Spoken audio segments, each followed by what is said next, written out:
어쩌면 영화처럼 들릴 오늘의 사건. 영화가 아닙니다. 실제로 발생한 사건입니다. 2023년 3월 8일 밤 미국 맨하튼. 암살, 바로 청부살인 정보가 입수됩니다. 돈이 많은 한 미국인 사업가를 살해한다는 것이었죠. 이미 범인의 정체를 알고 있는 미 연방수사국 FBI. 이 남성이 현장에 나타나자 급습해 그를 검거하게 됩니다. 범인은 올해 나이 41세, 이름 현국 코르시악이었습니다. 바로 그는 한국계 미국인이었습니다.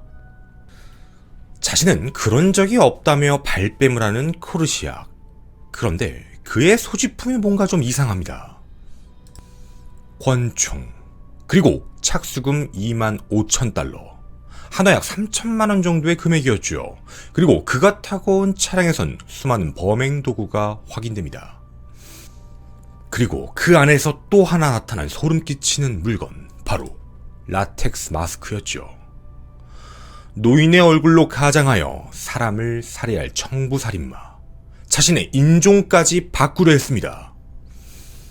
오컬트 스토리, 라텍스 가면 살인마의 살인 계획편입니다. 현국 코르시악, 그는 현재 검거가 된 상태입니다. 그의 혐의는 총 2가지. 청부살인 혐의와 그리고 불법 무기 소지 혐의로 현재 기소가 된 상태였죠. 저희가 기소가 된 내용을 한번 살펴봤더니 현국 코르시악은 2022년 12월부터 최소한 2023년 3월 8일까지 뉴욕의 남부 지구 및 여러 지역을 돌아다니면서 그 안에서 불법 무기 수집 및 불법 무기 이동, 그리고 사람을 살해할 목적으로 이동을 하고 있었다라는 그 내용이 확인됩니다. 사람을 살해하기 위한 그 합의금 무려 5만 달러, 하나 약 6천만 원 정도였죠. 그는 분명 알고 있었습니다. 미국에서 불법 무기를 소지하게 되면 분명 징역형을 살 수 있다는 걸 알고 있음에도 불구하고 무려 3종류의 총을 소지하고 있었죠. 첫 번째는 AR-15 소총을 하나 있었고, 또 하나는 9mm 반자동 권총, 그리고 AR-15 라이플까지 함께 갖고 있었습니다. 어떤 경로로 취득했는지, 어떤 경로로 이동시켰는지는 아직까지 확인되지 않은 상태였죠. FBI는 과연 그를 어떻게 검거하게 된 걸까요? 굉장히 영화 같은 내용, 소름 끼치는 내용입니다. 그리고 현국 코르시악이 무엇에 집중했는지 여러분도 함께 자세히 들어봐 주십시오. 사건의 시작은 2022년 8월경으로 거슬러 올라가게 됩니다. 현국 코르시악은 2021년 11월경에 출소를 하게 되었는데요. 그에 대해서 이상한 소문들이 돌기 시작했습니다. 당시 교도소 내에 있을 때 교도소 내부에 그 감청이 이루어지고 있었는데요. 그가 주변에 있는 범죄자들에게 한 조직을 찾고 있었다라는 내용입니다. 나는 밖에 나가면 사람을 죽이고 돈을 벌고 싶다. 밖에 나가면 사람을 청부살인하는 조직이 존재하는데 그 조직에 가입하고 싶다라는 굉장히 적극적인 행동이었죠. 농담이 아니었습니다. 무언가 느낌이 이상하다라고 판단했던 교도국은 FBI에 이 내용을 제보를 하게 된 상황이었죠. 그렇게 오랜 시간 동안 FBI는 그를 추적하고 있었던 겁니다. 자, 그럼 현국 코르시악은 출소 이후에 어떤 행동을 했는지 한번 살펴보도록 하겠습니다. 아직까지 살아있는 그의 인스타그램과 페이스북 계정입니다.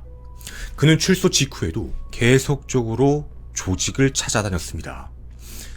초국가적 범죄 조직, 돈 세탁, 마약, 무기 밀매, 그뿐만 아니라 청부살인 조직, 굉장히 유명한 조직이었습니다. 그때 코르시악에게 한 남성이 연락을 해옵니다. 자신을 UC1이라는 가명의 별칭으로 나온 이 남자, 바로 청부살인 조직의 일원이었죠. 2022년 12월 2일 UC1은 코르시악이 청부살인에 대해서 관심이 많다라는 사실을 알고 텔레그램을 통해 이야기를 시작합니다. 하지만 의심이 매우 많았죠. 장난일 수도 있고 혹은 자신들의 범죄 조직이 세상에 노출될 수도 있다라는 그런 불안감 때문이었습니다. 진실인지 아닌지를 알아보기 위해 여러 번 대화를 거치게 되었죠. 그렇게 2023년 1월 9일경 코르시악과 비밀암무명 유씨1은 텔레그램을 통해 이야기를 나누다 1월 12일 맨하튼에 있는 한 장소에서 만나기로 약속합니다. 바로 이 장소는 로케이션 1이라는 별칭, 맨하튼 배터리 파크 인근에 있는 한 장소였죠. 그렇게 비밀리에 맨하튼에서 만나게 됩니다. 1월 12일 오후 1시경 임시 차량 등록번호 24335가 부착된 2023년 버전 회색 쉐보레 말리부 차량이 도착합니다. 그리고 그곳 운전석에서 바로 이 남자 현국 코르시악이 내리는 모습이 확인되었죠. 그리고 그는 곧장 로비로 들어가 그 안에서 만나게 됩니다. 바로 청부살인업자 별칭 유씨2였습니다. 유씨2는 단번에 코르시악을 알아봅니다. 당신이 현국 코르시악이냐? 지금 다른 조직원들이 기다리고 있다. 그렇게 비밀 장소로 이들은 함께 접선을 하게 됩니다. 코드네임 별칭 유씨1, 유씨2, 유씨3 이렇게 3명과 코르시악 총 4명은 청부살인에 대한 이야기를 점차 깊게 얘기하기 시작하죠. 그곳에서 코르시악은 유씨1에게 이런 이야기를 합니다. 나는 단순히 이번에만 청부살인을 하고 싶은 게 아니다. 이번 청부살인을 통해 너희의 조직에 가입하고 싶다라는 말을 합니다. 자, 그럼 현국 코르시악은 어떤 목적성을 갖고 있었을까요? 이번 청부살인을 제대로 저질러서 그 안에 있는 조직에서 한 당당한 일원이 되어 코드네임을 부여받고 그 안에서 영원히 활동하고 싶다라는 욕구였습니다. 유시오는 코르시악에게 이렇게 말합니다. 이번 일을 얼마나 잘 처리하는지 확인해야 되겠다. 지금 일을 하나 내가 가지고 있는데 앞으로 뉴욕에 올 한 남성이며 그 남성은 더 이상 숨을 쉬지 않아야 한다 라고 말을 합니다. 이 내용 바로 죽여라 라는 내용이었죠. 현국 코르시악은 유씨1에게 아무렇지 않게 바로 물어봅니다. 내가 어디로 가서 어떻게 해야 되는지만 알려주면 나는 너희가 원하는 무엇이든 할 수 있다. 그리고 5만 달러에 대한 대가를 받으며 목표물이었던 희생자 첫 번째를 살해하는 데 동의를 하게 됩니다. 여기서 끝나지 않습니다. 굉장한 적극성을 보이게 되는데요. 어디 있는데? 여행은 어디로 가는데? 어느 호텔에 묵는데? 이런 정보 내용 다 내가 찾아야 되는 건지 아니면 너희들이 나한테 줄 수 있는 건지 묻게 됩니다. 여기는 굉장히 유명한 코르시악도 가입하고 싶어하는 초국가적인 청부살인 조직입니다. 이곳에서는 아무렇지 않게 모든 정보와 위치, 제공 전부 해줄 수 있다. 너는 행동만 그대로 수행하면 된다라고 이야기를 하죠. 코르시악은 굉장한 자신감을 보이게 됩니다. 내가 약 380km 떨어진 지역에 살고 있지만 네가 원하면 언제든지 이동을 하겠다라며 자신감을 어필하죠. 이에 코드네임 유씨1은 작업이 2월이나 3월 중에 완료되어야 한다. 그런데 이걸 완료시키기 위해선 우린 여러 번 다시 만나 검증 작업을 거쳐야 한다라고 답변하게 됩니다. 이들의 첫 만남은 이렇게 끝나게 됐습니다. 여러분 혹시 얼마 전 넷플릭스에서 나왔던 길복순이라는 영화를 혹시 보신 적이 있나요? 그 내용이 사실 이 내용과 굉장히 유사합니다. 하나의 청부살인 조직이 존재하고 검증된 사람들만 등급을 부여해 킬러로 고용해놓고 그 안에서 엄청난 수임료를 받아 하나씩 청부살인을 저지르는 것. 마치 영화 같은 내용인데 이게 실제로 지금 미국에서 존재한다라는 내용이 됩니다. 이들의 만남은 여기서 끝나지가 않았습니다. 2023년 2월 12일 유씨1은 텔레그램을 통해 다시 한번 현국에게 연락을 시도합니다. 우리가 23일날 만나야 되겠다. 이번에 만나는 장소는 로케이션 1이 아니다. 장소를 변경하겠다. 바로 보스턴이었습니다. 그렇게 이들이 만나기로 약속한 날짜에 앞서 2월 17일 갑자기 현국 코르시악이 텔레그램을 통해 유씨1에게 대화를 겁니다. 정확하게 이런 명칭이었습니다. 총과 관련된 부분을 너희가 준비해줘야 되겠다. 총은 내가 쏘는 게 있기 때문에 내 거를 쓸 건데 총의 소리가 너무 크기 때문에 제공해 줄 수 있는 2개의 캔이 필요하다라는 말을 합니다. 여러분은 두 개의 캔이라고 하면 뭐라고 이해하실 건가요? 깡통? 통조림? 바로 은어였습니다. 이건 소리 억제 장치, 우리에겐 소음기로 알려져 있는 것이었죠. 권총의 소음기와 AR에 낄 소음기가 필요하다는 겁니다. 그리고 2023년 2월 23일 오후 1시 40분 유시원은 매사추세츠 보스턴에 있는 한 장소를 언급합니다. 이곳이 로케이션 2다. 로케이션 1의 위치의 노출의 문제 때문에 로케이션 2에서 만나자며 장소를 변경한 것이었죠. 그리고 이들은 그 장소에서 만남을 갖게 됩니다. 유시원은 우선 너가 범행 준비를 해야 되니까 $5,000를 먼저 주겠다며 $5,000를 지급합니다. 그리고 피해자의 사진을 조용히 건네지요. 그리고 그의 일정표까지도 함께 건넵니다.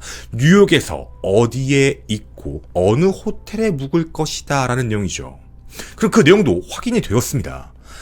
2023년 3월 6일 그 주 동안 피해자가 뉴욕시에 있을 것이며 맨하튼의 미드타운 한 특정 호텔에 머물 것이다 라고 얘기를 해줬습니다. 그리고 이 청부살인 조직은 거기서 멈추지 않았죠.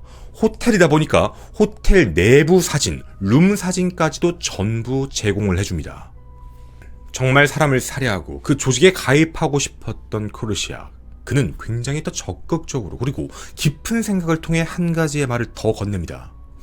혹시 호텔 CCTV가 어딨는지 알 수 있느냐? 그분에 대해 정확히 알 수 없다라고 답변이 돌아오자 그러면 그 호텔 같은 방, 비슷한 방을 하나 구해달라고 이야기를 합니다. 그 이유가 뭐냐면 자신이 직접 호텔을 돌아다니면서 그 사람들의 노출된 장소 속에서 호텔 사이에 있는 그 CCTV 사각지대를 찾겠다라며 말을 거론했던 것이었죠. 이에 대해 유시원은 동의합니다. 분명 확실한 작업이 필요했기 때문이었죠. 그리고 이들은 살인 디데이를 처음 3월 7일로 잡았습니다. 그날 뉴욕 테리타운에 있는 한 호텔에서 만나고 그 직접적인 장소는 로케이션 3, 그 위치는 이후에 알려주기로 했죠. 그리고 그날 만나게 되면 살인 전 지불금 절반인 $25,000를 제공해주겠다고 약속합니다. 나머지는 살인이 끝나면 주겠다 라고 이야기를 하죠. 이에 코르샥은 자신이 살인을 저지르기 위해 소유했던 AR 라이플과 권총을 갖고 올 계획이고 이 두 총기를 모두 뉴욕시로 비밀리에 이동시키겠다라며 일정을 이야기합니다. 그리고 거기서 끝나지 않습니다. 제가 소음기 얘기했던 거 기억하시죠? 꼭 구해주셔야 합니다 라는 말과 함께 하나를 더 이야기합니다. 라텍스 마스크를 제공해달라.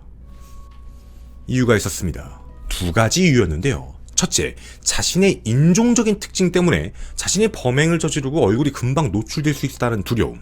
두 번째는 도시 곳곳에 깔려있는 안면인식 기술 시스템을 전부 마비시키겠다라는 그런 행동이었습니다. 그리고 여기서 멈추지가 않습니다.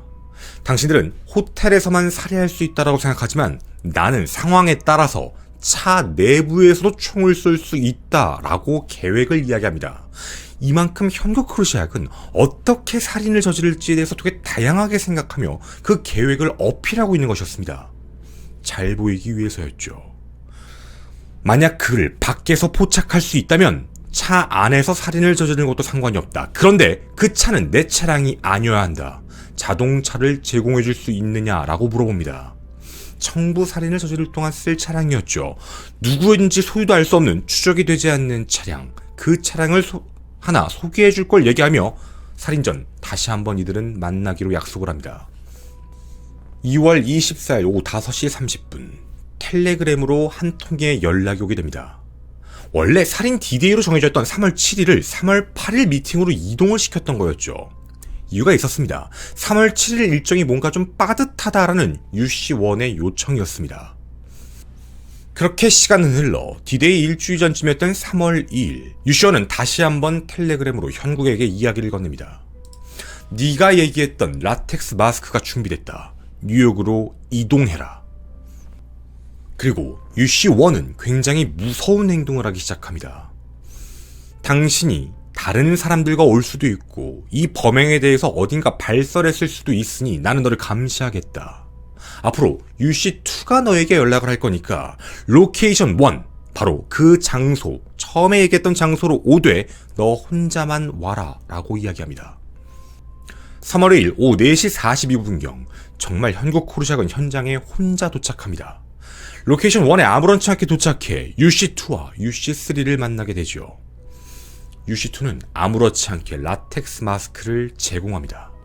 그 마스크를 받아든 현국 코르샥은 그 장소에서 바로 착용을 해보죠. 정말 잘 맞는지, 자신의 얼굴을 가릴 수 있는지 확인을 해본 겁니다. 그리고 굉장히 흡족해하며 자신의 계획을 이야기하는데요. 라이플과 권총을 쏠 것이며 피해자가 거리를 걷는 그 동안에 차 안에서 총을 쏘겠다라고 이야기하며 앞에서 얘기했던 차량을 구했느냐라고 이야기합니다. 차량의 시야가 넓어야 된다면서 검정색 또는 회색 SUV나 미니밴을 필요로 한다라고 이야기했죠. 그리고 나서 UC3에겐 또 이런 부탁을 합니다. 모든 법의학적 증거를 없애기 위해 표백제 스프레이를 준비해달라. 차량 내부를 청소할 것이며 그리고 마스크 또한 아예 없애버리겠다고 이야기합니다. 또 미리 연습을 하기 위해 UC2에게 소음기는 언제 줄 수 있는지, 그리고 호텔 내부에 있는 카메라가 정말 외부에 있는 CCTV만 있는 것인지 아니면 투웨이 글래스가 있는 것인지도 물어보게 됩니다. 그가 말한 투웨이 글래스는 바로 양면 거울입니다. 한쪽에선 밖쪽이 보이지만 밖에선 안쪽으로 안 보이는 그런 형태로 감춰놓은 CCTV가 있는 게 아닌가까지도 물어보죠. 자신의 시나리오상 문제가 생길 수 있는 게 호텔 내부다라고 판단해서 외부에서 살인을 저지를 거다라는 내용이었습니다. 그리고 외부에서 살인을 저지르는 김에 혹시 경찰복도 구해줄 수 있는지까지 물어보게 되지요. 그렇게 이들의 살인 계획에 대한 이야기가 끝날 무렵 UC2가 휴대폰으로 어딘가에 전화를 걸게 됩니다. 바로 윗선이었던 UC1이었죠. UC1이 전화를 받아 이들은 한 가지 대화를 하게 됩니다. 디데이인 2023년 3월 8일 오후 4시 로케이션 3에서 만나기로 합의한다. 로케이션 3는 그날 통보하겠다. 그리고 그곳에서 소음기를 전해주며 그 안에서 테스트를 해볼 수 있을 거다라고 이야기합니다. 그런데요, 외부에 알려지지 않았던 내용이 하나 더 있었습니다. 3월 3일 다시 한 번 더 연락이 오게 되는데요. 현국 코르샥은 20인치 배럴이 장착된 AR-10을 가지고 오겠다라는 얘기를 합니다. 바로 장거리 옵션. 만약에 살인이 여의치 않을 때 가까운 거리에서 하기가 좀 힘들면 멀리서 조준 사격을 하겠다라는 이야기입니다. 따라서 308 윈체스터 카트리지와 함께 무기를 줄 수 있느냐, 저격용 소총을 준비해달라라는 내용입니다. 거기서 끝나지가 않았습니다. 또 가능하다면 주변에 시선을 좀 분산시킬 용도로 M84, 플래시뱅, 바로 섬광탄까지 구할 수 있냐라는 질문을 던집니다. 네, 섬광탄이라는 건 실제 군대와 법 집행기관에서 시끄러운 소리와 밝은 광학 효과로 상대방을 기절시키거나 무력화시키는 탄약입니다. 이것은 범죄 조직입니다. 알겠다. 전부 구해주겠다. 너가 원하는 차량도, 그리고 저격용 소총도, 그리고 섬광탄도 모두 다 구해주겠다는 겁니다. 그리고 D-Day가 됐습니다. 23년 3월 8일 UC1과 텔레그램 대화가 시작되죠. UC1은 바로 그 장소인 로케이션 3로 오라고 이야기를 합니다. 현국 코르샥은 오후 7시 50분까지 도착하겠다라고 말을 했죠. 그리고 7시 41분 도착합니다. 범행 장비가 가득 든 차량을 들고 아무렇지 않게 로비로 들어서서 UC1을 직접 마주하죠. UC1은 그 장소에서 25,000달러를 건넵니다. 나머지는 살인을 저지르고 주겠다라는 것이었죠. 그리고 그로부터 11분 뒤인 오후 7시 52분 FBI 요원이 현장을 급습합니다. 그리고 그를 검거하게 됐죠. 그렇게 살인을 저지르기 전 그는 검거가 되었습니다. 그가 체포 당시 소지하고 있었던 것, 검색, 홀스터가 장전되어 있는 9mm 권총과 UC1이 건네준 25,000달러의 현금이 함께 확인이 되었죠. 누가 보더라도 살인에 대한 준비로 볼 수밖에 없었습니다. 거기서 끝나지 않았습니다.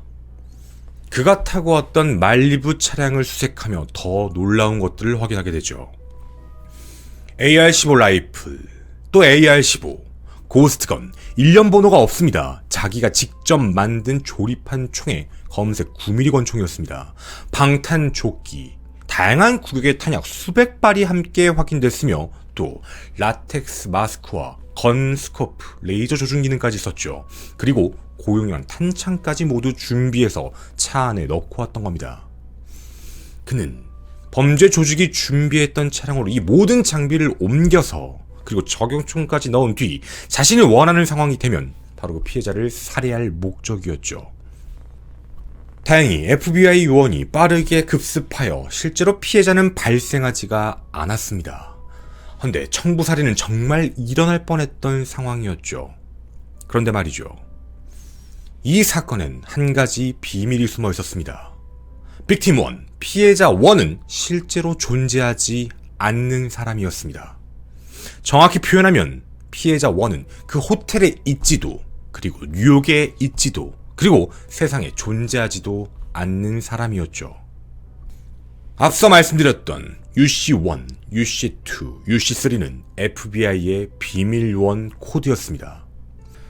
사건은 다시 옛날로 거슬러 올라갑니다. 2020년 8월 첩보를 받게 된 FBI.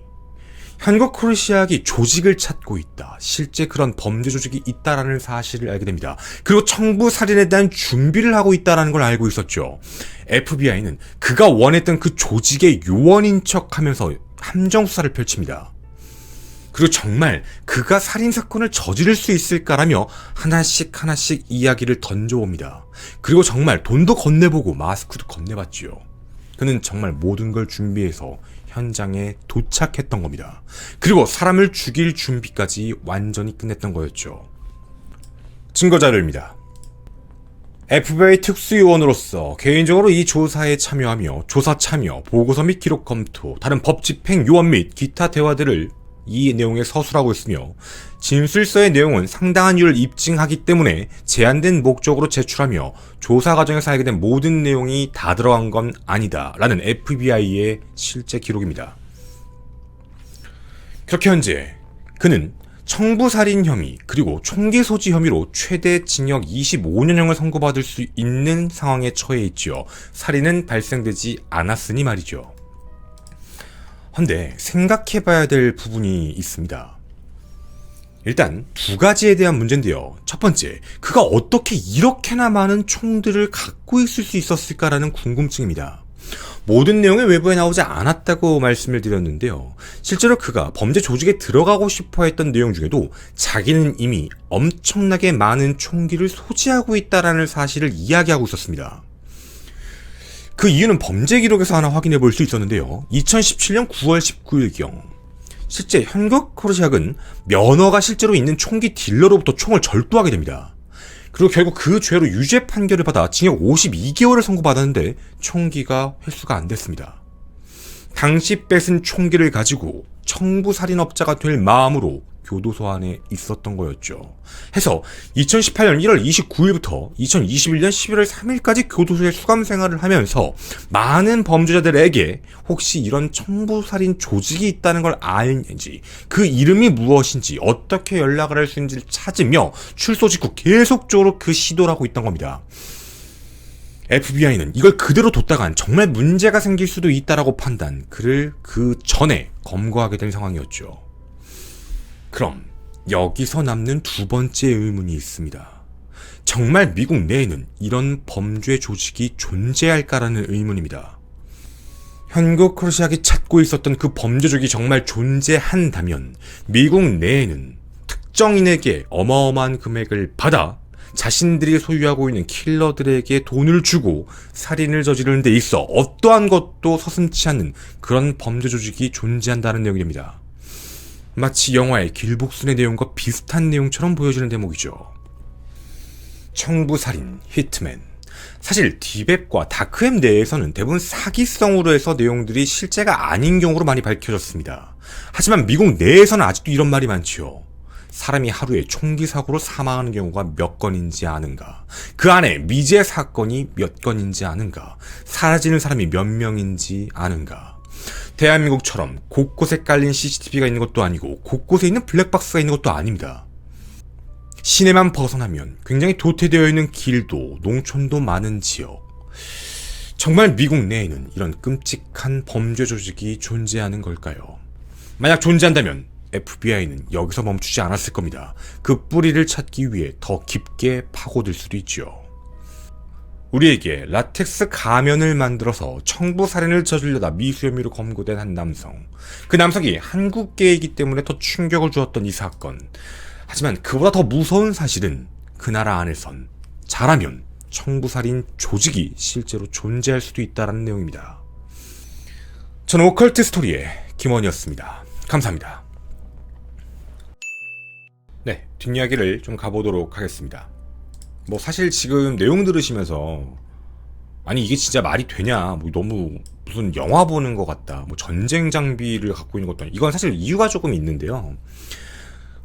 지금 미국은 총기에 대한 문제가 정말 난리예요.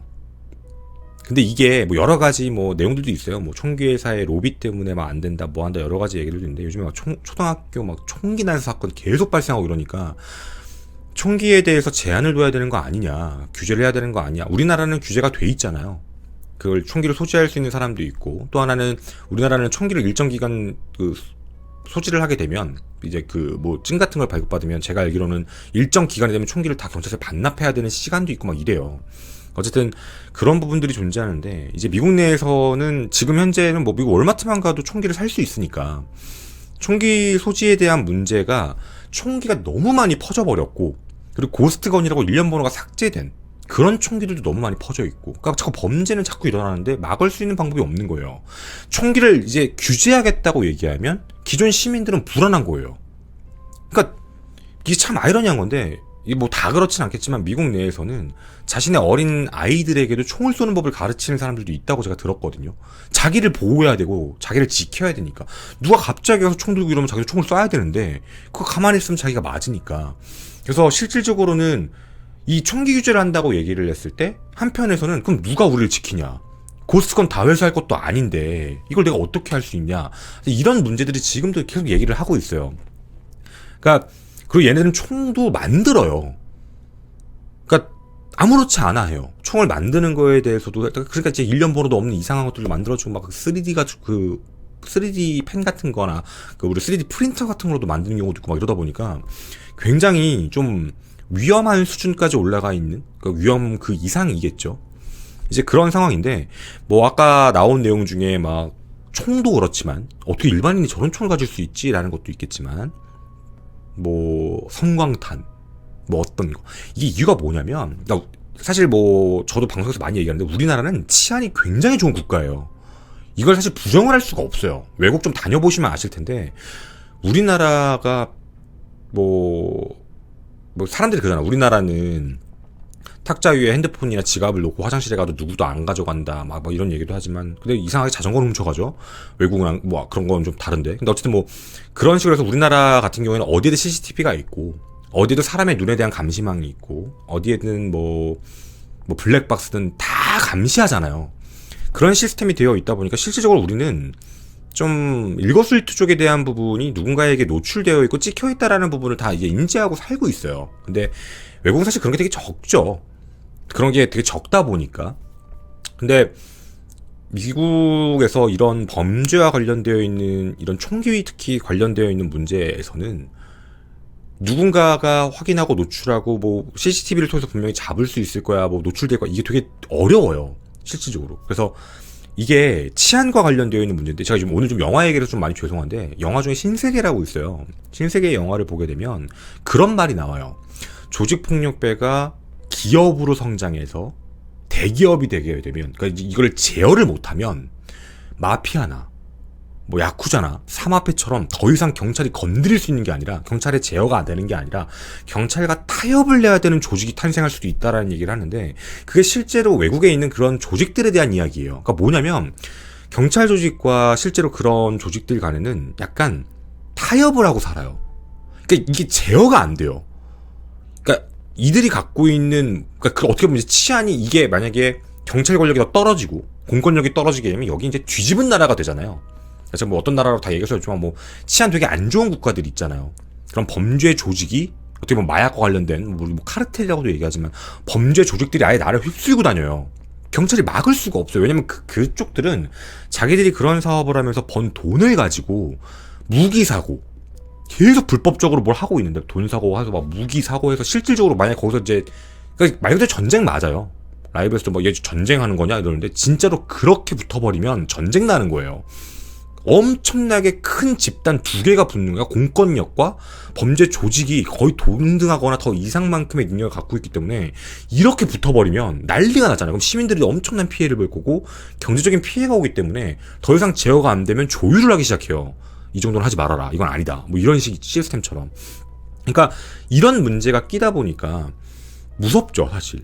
그래서 실제로 미국도 총기에 대한 문제에 되게 강했는데 지금 뭐 앞에서 뭐 우리가 얘기한 것처럼 뭐 성광탄 뭐야 배틀그라운드야. 우리한텐 정말 되게 먼 얘기예요. 아니 저런 게 뭐야? 무슨 뭐 게임하는 것도 아니고 저게 뭐 하는 거야? 뭐 저런 걸 진짜 구할 수 있다고? 이런 생각이 들지만 실제로 얘네들은 이런 부분에 대해서는 진짜 아무렇지 않아 하거든요. 그러니까 이게 뭔 소리냐면 우리가 생각을 해봤을 때 청부살인을 저지른다라고 얘기를 하면 그냥 총 가지고 몰래 빵 하고 뭐 현장을 하고 나가겠지? 아니요. 얘네는 어느 정도까지 그 이상 진짜 그런 거대 조직이 붙으면 어느 정도 이상까지 다 할 수 있기 때문에 원하는 건 다 얘기할 수 있는 거예요. 자기가 완벽하게 저지를 수 있는 범주까지. 그러니까 물론 그런 정도가 진짜 있는지 없는지는 모르겠지만 어찌되었든 그런 부분들이 있다라는 걸 뭐 얘기한 거고요.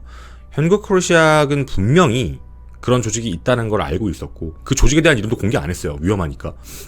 그런 걸로 가장을 해서 이제 어쨌든 걸린 거죠. 그렇게 해서 내용을 여러분에게 전해드렸던 부분이었습니다. 감사합니다.